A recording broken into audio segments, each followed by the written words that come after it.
Ang nakaraan. Dahil gustong-gustong patayin ni Rosaline ang ating bida, nagpakatatag ito hanggang dulo, dahil alam niya na mabibigo si Ghislaine, at sa oras na maganap nga iyon, magagawa niyang patayin ang ating bida, ibalik ang lahat ng hirap na naramdaman niya. Pagpapatuloy, kumunat ang noo ng Marquess ng Branford habang inililibot ang kanyang mga mata sa madilim at masangsang na silid. Ang bawat sulok ay binabalot ng anino, at sa hangin ay may nakasusulasok na pinaghalong amoy ng amag at dugo, isang malagim na testamento sa kalagayang sinapit ng silid na ito. Napakalaking kalat, bulong niya sa sarili, ang kanyang boses ay may bahid ng pagkadismaya at pag-aalala. Sa ibabaw ng kama, tila isang anino na lamang si Rosaline. Ang kanyang katawan ay mas payat at ang kanyang kalagayan ay mas malala kumpara sa huling pagkikita nila 2 linggo na ang nakalipas. Ang dating sigla sa kanyang mga pisngi ay napalitan ng pamumutla, at ang kanyang paghinga ay mababaw, tila bawat hininga ay isang pakikibaka. Buksan ang bintana, mariing utos ng Marquess, at mabilis na narinig ang pagdosdas ng bagay na tumatakip sa bintana. Agad na kumilos ang mga kabalyerong kasama niya. Binuksan nila ang mga bintana, ngunit sa pag-iingat, hindi nila inalis ang makakapal na kurtina. Pumasok ang malamig na hangin, pinapakawalan ng mga kurtina sa isang banayad na sayaw. Ilang mga katulong ang mabilis na tumayo sa harap ng siwang, tinitiyak na walang sinag ng liwanag na makakatama sa natutulog na si Rosaline. Sa isang madilim na sulok, nakaupo si Ghislaine, nakakrus ang mga braso sa kanyang dibdib. Malalim ang mga bilog sa ilalim ng kanyang mga mata, isang malinaw na palatandaan ng matinding pagod na dinanas niya sa mga nagdaang araw at gabi. Young Master, ayos ka lang ba? Aking kamahalan. Ang mga malalapit na alagad ni Ghislaine ay nagmamadaling pumasok, ang kanilang mga mukha ay puno ng pag-aalala. Mahal na binibini, sigaw ng mayordomo na puno rin ng pag-aalala. Pati na rin ang mayordomo, na pinalayas kanina, ay sumugod papasok. Bakas sa kanyang mukha ang matinding pag-aalala para sa kanyang amo.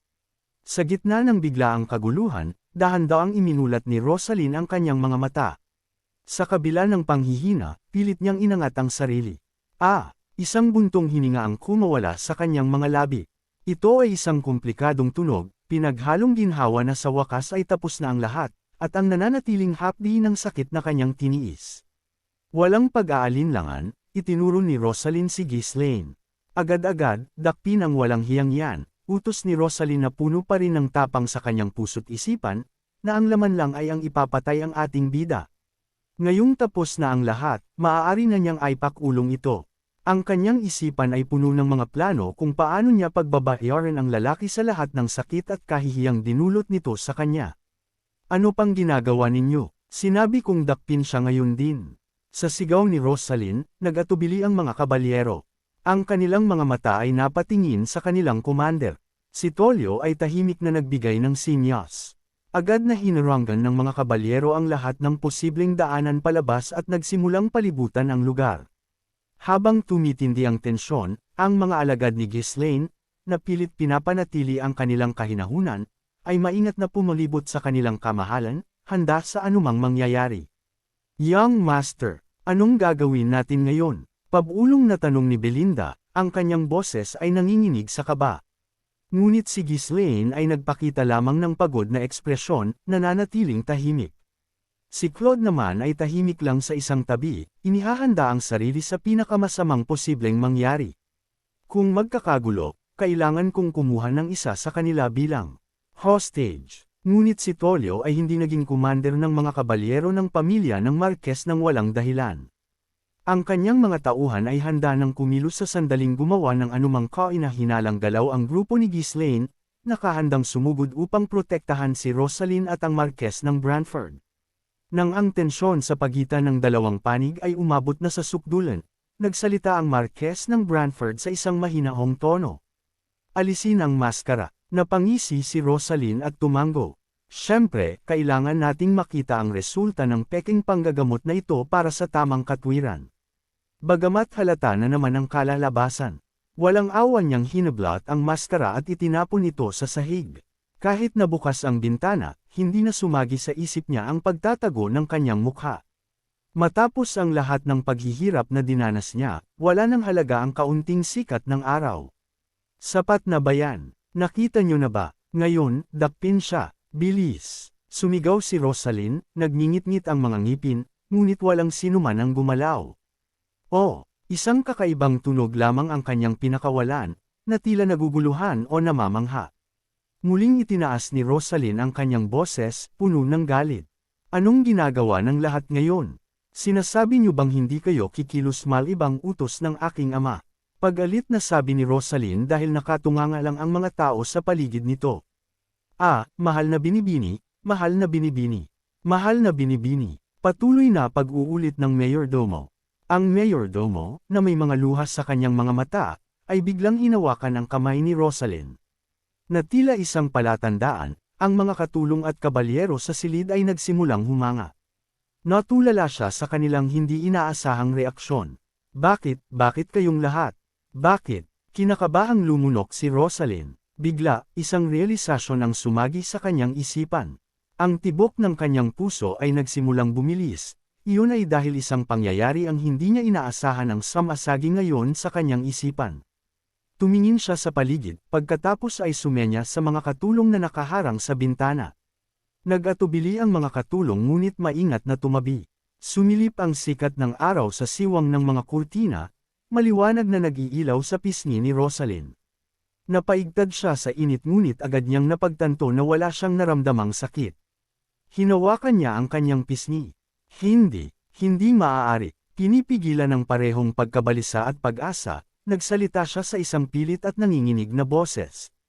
Isang salamin. Bigyan niyo ako ng salamin. Na tila hinihintay nila ang mga salitang iyon, nagmamadaling kumuha ng salamin ang mga katulong. Inilapit nila ito upang malinaw niyang makita ang kanyang mukha. Matagal na panahon na mula noong huli niyang nakita ang sarili sa salamin. Ang kanyang refleksyon ay tila hindi pamilyar. Ang kanyang magulong buhok at damit, na may bahid ng dugo, ay nagmukha siyang isang babae mula sa mga lansangan kaysa sa isang binibini ng isang marangal na pamilya. Ngunit wala sa mga iyon ang mahalaga. Gamit ang nanginginig na mga kamay, hinaplos ni Rosalyn ang kanyang pisngi. Ang kanyang mga paningin ay malinaw, at ang kanyang balat ay naging makinis. Bagamat mayroon pa ring bahagyang pulang mga batik sa ilang lugar, hindi ito sapat upang ikabahala. Ang mukha ko, magkahalong saya, pagkagulat at gulong-gulo na sabi ni Rosalyn sa sarili habang patuloy na hinahaplos ang balat. Nakatayo siya sa sikat ng araw, ngunit walang masamang epekto. Hindi makapaniwala sa kanyang nakikita, patuloy siyang nakatitig sa salamin. Ang mayordomo, na umiiyak pa rin, ay nagsalita sa nanginginig na boses. Mahal na binibini, ganap na kayong magaling. Magaling na kayo ngayon. Talagang gumana ang paggamot, sabi ng mayordomo na hindi rin makapaniwala sa nangyari dahil sa kanilang pananaw at paningin sa ginagawa ng ating bida ay isang kabaliwan at panloloko lamang. Pinunasan niya ang kanyang mga luha at nagpatuloy sa kanyang karaniwang mahinahong tono. Dalhan niya siya ng damit na pamalit agad. Sa senadoryas ng mayordomo, mabilis na umalis sa silid ang ilan sa mga katulong. Nawalan ng salita si Rosalyn. Ang paggamot, na parang isang pagpapahirap, ay talagang gumana. Ito ay isang panaginip, hindi ba? Pinaglalaroan niyo ba ako? Wala siyang inaasahan, kaya lalong nakakagulat ang resulta. Kung ito ay isang panaginip, ito ang pinakamalupit na bangungot na may isip niya. Nautal si Rosalyn habang nakatingin kay Ghislaine. Ito ay isang kasinungalingan, hindi ba? Ito ba ay isang uri ng guni-guni dahil sa gamot? Tanong ng dalaga sa ating bida, na talagang hindi matanggap ang nangyari sa kanya, dahil buong buhay niya ay marami nang nagtangkang gamutin siya, kahit ang mga pari ay walang nagawa, at nalagay na rin sa bingit ng kamatayan at lalong lumala pa ang kanyang mga sugat sa ginawa ng iba pa, pero ngayon, kung kailan siya hindi umasa, doon siya gumaling. Hindi yan, sabi ni Ghislaine, papalapit kay Rosalyn na may mapaglarong ngiti. Tapos na ang paggamot, siguradong mahirap, ngunit tiniis mo ito ng maayos. Mahusay ang iyong ginawa. Sa mga salitang iyon, sa wakas ay ibinaba ni Rosalyn ang kanyang ulo. Isang patak ng luha ang pamatak mula sa kanyang mga mata. Hinawakan niya ang kanyang dibdib. Ang sakit na kanyang pinipigilan ay biglang sumiklab, na tila sumasabog. Sa wakas ay nakatakas na siya sa demonyong sakit na ito. Sa wakas ay makakalabas na siya sa dilim at makikita ang liwanag. Kahit na sinubukan niyang huwag umiyak, ang bahanang naipong kalungkutan ay bumuhos, at hindi niya mapigil ang mapahagulgol. Isang malakas na iyak ang maririnig sa loob ng silid, kalungkutan na puno ng kagalakan sa puso ang nadarama ng mga taong nagmamahal kay Rosalyn, dahil sa wakas sa mga sandaling ito ay nakamit na ng dalaga ang matagal na kalayaang kanyang inaasam. Mahal na binibini. Ang mayordomo, na nanunood kay Rosalyn na sinusubukang pigilan ang kanyang mga hikbi, ay tahimik na umiyak sa tabi niya. Maging ang karaniwang malamig na Marquess ng Branford ay nanatiling tahimik sa sandaling ito. Sa tingin ko ay mas mabuting bigyan natin ng oras ang binibini na mag-isa. Dahil sa atin, hindi man lang siya makaiyak ng malaya, hindi ba? Sabi ni Belinda, at masigasig na sumang-ayon ang mayordomo. Oo, gawin natin yan. Lumabas muna tayo sandali, bilis na. Nagsimulang umatras ang mga tao, maingat na sumusulyap sa Marquess ng Branford para sa kanyang pahintulot. Tinitigan ng Marquess si Rosalyn sandali, pagkatapos, nang walang salita, ay tumalikod at umalis sa silid. Halika na, lahat, lumabas na tayo. Inilabas ng mayordomo ang lahat mula sa silid, at umalis silang lahat. Nang maisara ang pinto, lalong lumakas ang pag-iyak ni Rosalyn. Kita mo na, hindi ko alam kung kulang sila sa pakikiramay o wala lang talagang pakiramdam, bulong ni Belinda, na gusto pa sanang magsalita, ngunit mabilis niyang itinikom ang bibig nang mapansin ang tingin ng Marquess. Napabuntong hininga ito at tumingin kay Ghislaine. Kaya, talagang nagawa mong gamutin siya. Aaminin ko, kahanga-hanga ang iyong ginawa. Bagamat talo siya sa pastahan, hindi naman ganoon kasama ang pakiramdam niya. Pagkatapos ng lahat, ang kanyang matagal nang nagdurusang anak na babae ay gumaling na, at walang paraan na maging masama iyon. Nagkibit-balikat lang si Ghislaine bilang tugon. Ang mayordomo ang unang lumapit kay Ghislaine, yumuko ng malalim. Salamat, maraming salamat. Ang husay sa panggagamot ng Baron ay tunay na pinakamahusay sa kaharian. Patawarin niyo kami sa anumang kabastusan na ipinakita namin sa inyo. Sabi ng mayordomo sa ating bida. Well, hindi naman yan totoo. Sa ganitong takbo, baka kumalat ang tsismis na isa siyang milagrosong manggagamot. Paano kung lahat ng maharlika ay maghanap sa kanya? Hindi, imposible. Bagamat naguguluhan sa loob, pinanatili ni Ghislaine ang isang tiwalang anyo sa labas.